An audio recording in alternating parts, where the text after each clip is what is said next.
and Elizabeth Warren and Bernie Sanders campaigns for the Democratic presidential ticket and that sort of thing. And during that period, Prince and Bannon started entertaining a scheme where they were lobbying the government of Qatar to use Project Veritas to investigate foreign laborers working on building the stadiums and the other facilities for the 2022 FIFA World Cup. And so the idea was that Project Veritas was going to infiltrate these communities of foreign laborers and, find the agitators who were attempting to maybe unionize or get some rights or, So stir up some trouble. James O'Keefe and Project Veritas were going to be used as overseas foreign intelligence agents for a foreign government. When you say it that way, it doesn't sound so good, right? Right.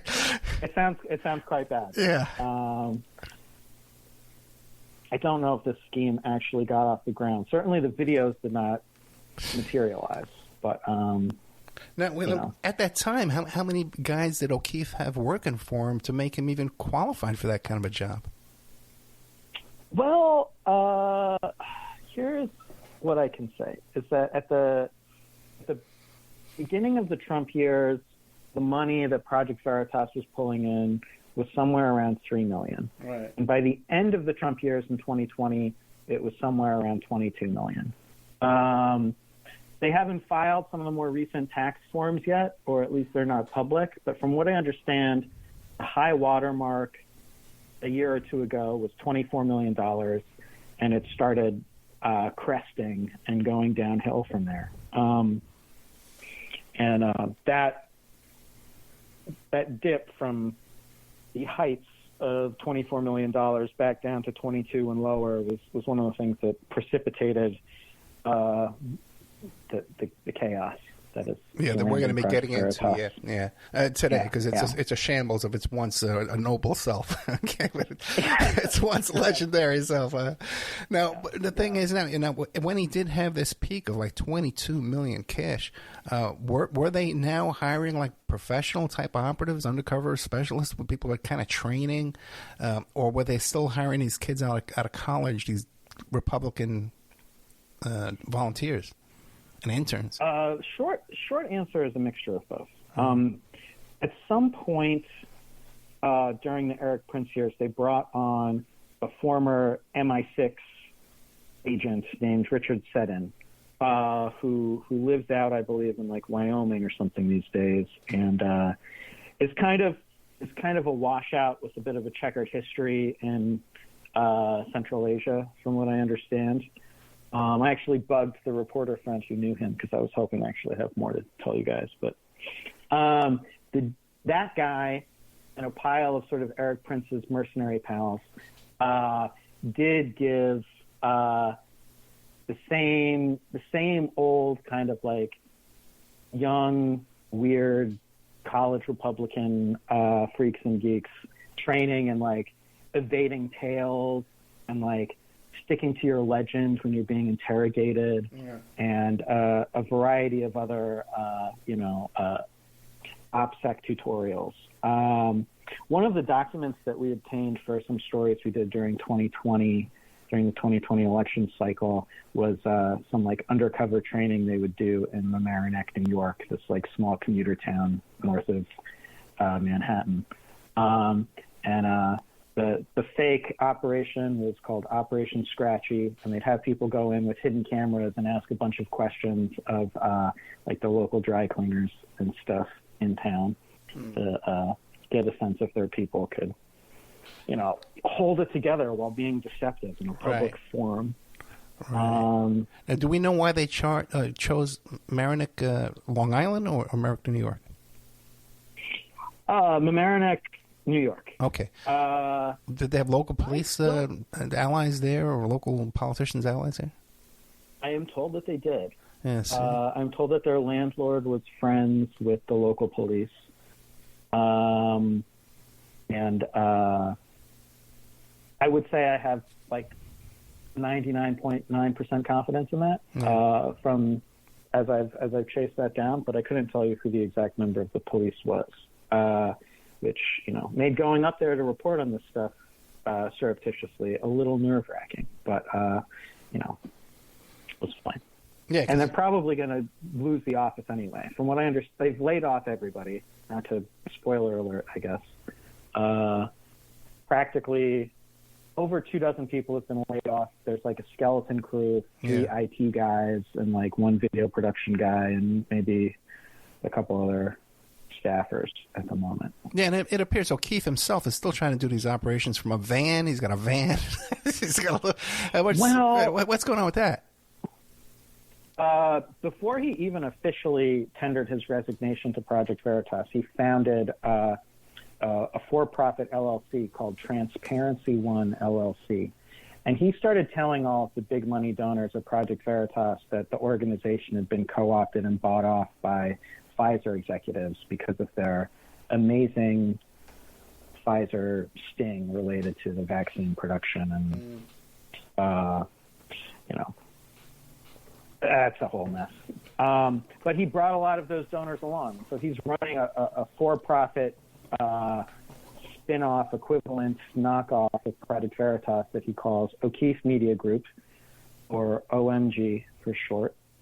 And, what an interesting guy. No, but so you're saying that Project Veritas there was some kind of 501(c)(3)? Yeah, it was a tax deductible charity. Project Veritas applied for tax deductible status in 2010, and it got it in 2011. And yet somehow they're flirting with this overseas Qatar deal to do espionage over there. I know. What the hell's going on here? Folks with subpoena power, if you're listening and have subpoena power, you should look into this.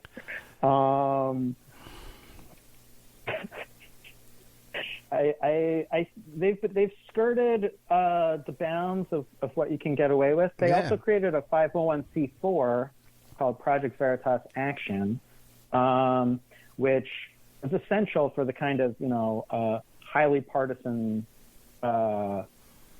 but ostensibly impartial work that they were doing. They could not attack a candidate or advocate for a certain candidate from the 501c3. So they had to create a wholly separate legal entity. And pretty much everyone had just had like 2 emails. You know what I mean? There wasn't a separate Project Veritas Action building like in Rye, New York, next to Mamaroneck or something. It was all the same people, but it was a legal formality that allowed them to engage in, much more aggressive political stuff. So was that for-profit or that was also non-profit? That's also non-profit. Where did all this money go? If they're making $22 million a year for more than 1 year, where's all that money going? It's not for videotaping these operations. Where's that money go? Yeah, they did have a fairly large staff at one point that might have been upward in like the 70 or 80 head count. But you are correct. A lot of this money went towards, absolute nonsense. So when the board of directors at Project Veritas put O'Keefe on paid administrative leave while they looked at the books and attempted to, drag Veritas into compliance with federal nonprofit law, O'Keefe quit in February in a huff, saying, like, I am out of, they won't let me do what I want to do. They're preventing us from our glorious mission of bringing truth and exposing waste, fraud, and corruption by the Biden crime family or whatever. And then the board released a preliminary list of the self-indulgent expenses that O'Keefe was responsible for. And it included a $14,000 charter flight to meet someone to fix his sailboat under the guise of meeting with a donor. He spent over $150,000 on high-end limo services and black cars. And just to provide a sense of what that means. Model services, you said? No. Limo. Okay, limo okay, gotcha. Okay, auto services. He would get like a Uber XL, so like a giant SUV or something, and rather than like just have it drop him off at a restaurant, he would treat the guy like it was his personal Jeeves or something, and be like, "You wait here. You find a place to park and you hang out." And so he'd rack up like a $500 Uber bill just to go eat someplace, or just like meet, a potential operative or donor or something for coffee. From what I understand, pretty much like every meal he had was on the Project Veritas card, and he would fight with the chief financial officer and claim that every single one of those was like a business meeting. And he spent $60,000, according to the board, on dance events, which included a semi-autobiographical pop music celebration of his life in Las Vegas, performed in Las Vegas, called the Project Veritas Experience. It did not translate into a residency. It was a fairly short-lived episode. Wait, he was putting on dance events in Las Vegas for the Project Veritas employees, I suppose, or possible donors? I think he did this event also at a new college Republican thing for, Turning Point USA also. Really? Charlie Kirk's group, I think. And were these actual dance events, but dance presentations, or was something more nefarious going on with dancers in Vegas? No, well, there's always something. He sincerely is a byproduct of high school musical theater. Right. Like there's a parallel universe where James O'Keefe, rather than becoming famous in his late teens and early 20s for these like conservative gotcha hidden camera videos, where O'Keefe got famous for, inventing some sort of dance routine. And he's just like a YouTube influencer, like a Logan Paul or whatever.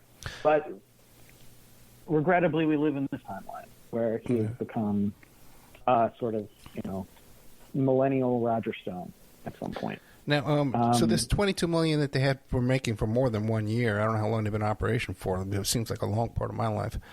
All that money now is all gone. It's been squandered. From what I understand, yeah. Okay. My co-reporter and I are actively chasing some rumors about where some of that money went. Okay. It speaks to the wider, claims made by the board and allegedly being investigated now by, New York State prosecutors in Westchester County, of self-dealing, financial malfeasance, but what is technically known under IRS law as inurement. And what inurement means is if you run a nonprofit charitable organization, you can't lavish upon yourself ridiculous salaries, ridiculous, expenditures that are simply personal enrichment with tax-deductible donations. And the accusations by the board and the accusations that I understand are being investigated now by the Westchester County DA relate to exactly that kind of spending by Mr. O'Keefe, James O'Keefe III. Okay, now the two entities right now, first of all, is Project Veritas. Are they still doing any kind of investigations, any kind of operations, anything? They were for a while. They went after Eric Adams, New York City mayor, for something that I didn't quite, I confess I don't fully understand. And they released some trove of documents related to China that I skimmed an article in Gateway Pundit about it that happened to be written by Ben Wetmore.